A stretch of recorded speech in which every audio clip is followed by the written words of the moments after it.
genocide carried out with machetes as a reason to confiscate civilian guns. 800,000 men, women, and children were murdered. A United Nations Special Rapporteur saw the disaster approaching. He warned the international community that if the arms were not collected immediately, the result would be catastrophic. In many of these instances, this horrendous slaughter could have been prevented if the civilian population had not been disarmed. Generating pressure from below, the NGO network also plays a critical role in the push for civilian disarmament. The Armed to the Teeth video contains a classic example of the pincer strategy at work. IANSA is a network of over 200 grassroots organizations from around the world, which coordinates the fight against the proliferation of small arms and also puts pressure on governments to act. IANSA was not created as the result of a spontaneous outpouring from global civil society, as the United Nations would insist. It is entirely a creation of the United Nations in collaboration with tax-exempt foundations and certain socialist governments in Europe.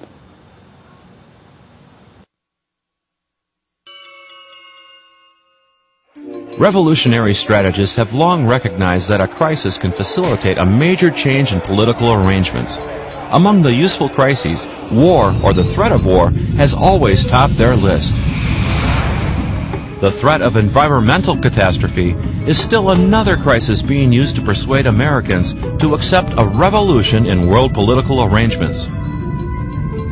Although many Americans have serious concerns about the environment, such genuine concern does not motivate the UN CFR elites. Their object is power. They have no interest in actually solving environmental problems, as that would defeat their objective by removing the impetus for political change. More and more, Americans are being told that global problems require global solutions. Global solutions meaning UN power. History shows that giving more power to government is exactly the opposite of what those concerned about the environment should champion.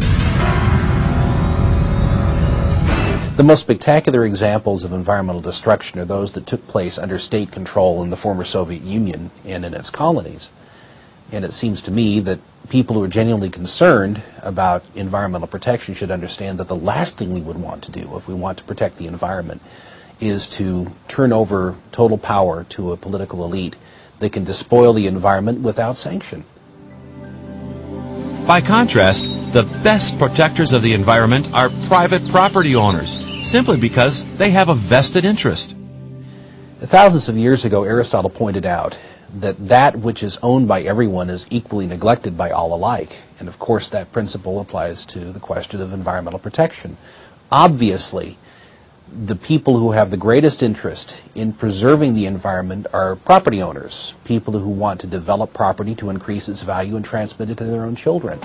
Convened under the pretext of saving planet Earth from environmental destruction, the 1992 UN Earth Summit was a major watershed event for the globalist agenda. The summit put governments on notice that major changes were needed in economic agendas and in our institutions of governance. The Earth Summit gathering was designed to give the illusion of planetary democracy at work. Delegates labored over details of language, while the NGOs lobbied outside for tougher measures. In fact, the principal programs to come out of Rio had already been worked out well in advance by the CFR brain trusts. In supporting the illusion of democracy at work, however, UN propaganda portrays the NGOs at Rio as an independent voice representing a cross-section of civil society. The Viking ship Gaia sails here from Scandinavia, bringing 10,000 messages from children of many nations. Here in the Global Forum, non-governmental organizations and environmental action groups hold their own Earth Summit under the symbolic tree of life to monitor the work of the official conference. The massive and growing NGO contingent at the United Nations has become a global rent-a-mob. And if you look at who is actually funding them, this becomes apparent. They are there to make the one-worlders who are grasping for power look more conservative by taking a more radical stance in many instances, and at the same time give the appearance that they are representing the people of the world, the voice of global civil society.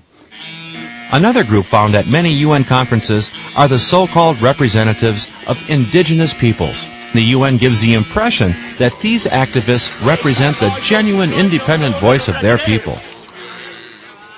At virtually all of the UN summits, for instance, you will see so-called representatives of indigenous peoples. You always see these same representatives miraculously showing up at these summits. They were going to come there to represent the people of their jungle or of their rainforest or of their mountain tribe. In virtually every case, they are there repeating the phrases that have been fashioned for them by these same NGO leaders who are promoting the UN line. One of the major CFR-inspired programs to come out of Rio was Agenda 21, a massive environmentalist manifesto. A UN-approved summary notes, effective execution of Agenda 21 will require a profound reorientation of all human society, unlike anything the world has ever experienced. A major shift in the priorities of both governments and individuals. There are specific actions which are intended to be undertaken by every person on Earth.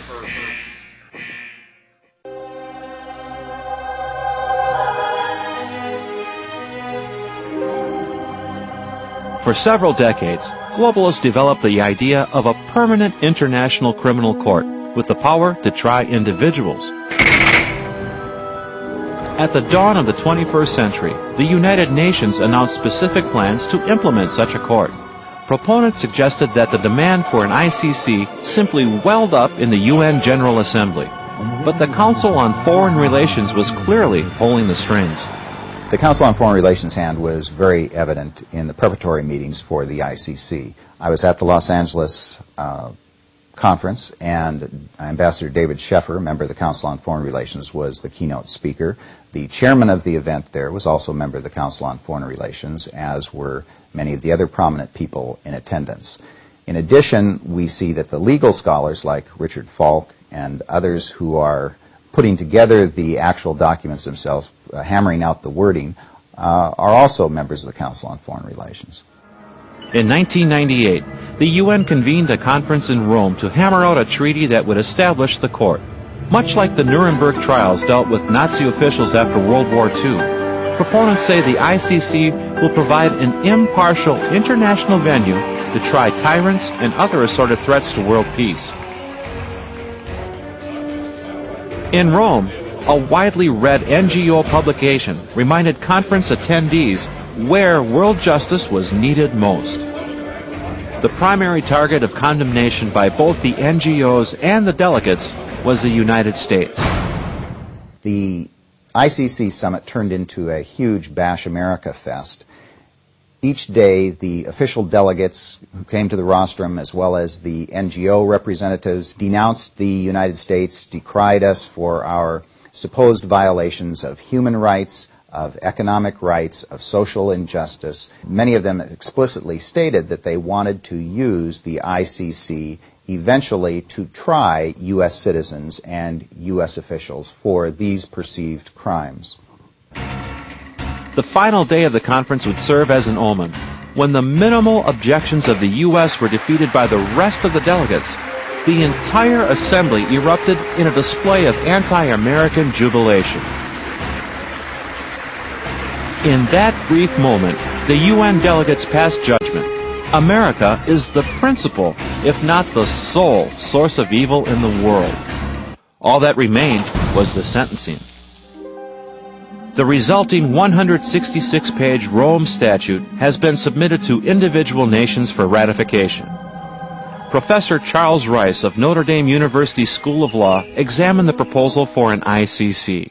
In our system, as a law is supposed to be a rule of reason which, in a sense, controls the state, and the state should operate under law. I mean, there's simply no reasonable expectation that that will be the case under this. But the ICC, Rice points out, has no limits to its jurisdiction.